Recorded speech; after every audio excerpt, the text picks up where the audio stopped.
in 2 Thessalonians chapter 1, verse 7 to 9, when the Lord Jesus shall be revealed from heaven with his mighty angels in flaming fire, taking vengeance of them that know not God and that obey not the gospel of the Lord Jesus Christ, who shall be punished with everlasting destruction from the presence of the Lord and from the glory of his power.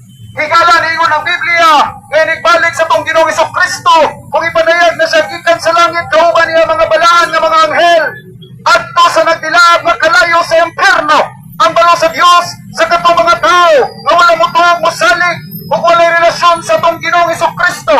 Higala, adto sa nagdilaab nga kalayo sa impierno, ang balo sa Dios sa katong mga tao, nga walay pagtuo, walay pagsalig, walay relasyon, o wala mo tuman sa mayong balita, mahitungod kang Kristo Jesus.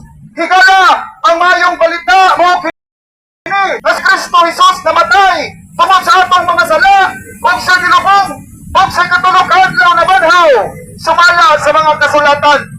Higala mo na ang mayong balita nga mong giwali diri kaninyo, na kitang tanan, makasasala mo nang ipagkamatyan ta sa atong Ginoong Kristo.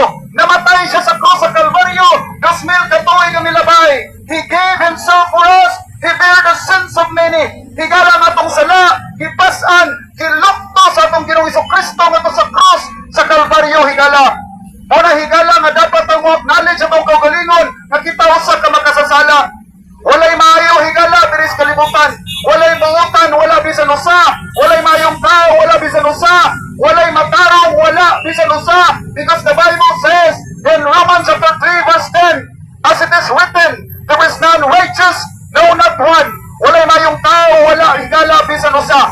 Kaya ang tanan nakasala, kung nakabsan sa imaya sa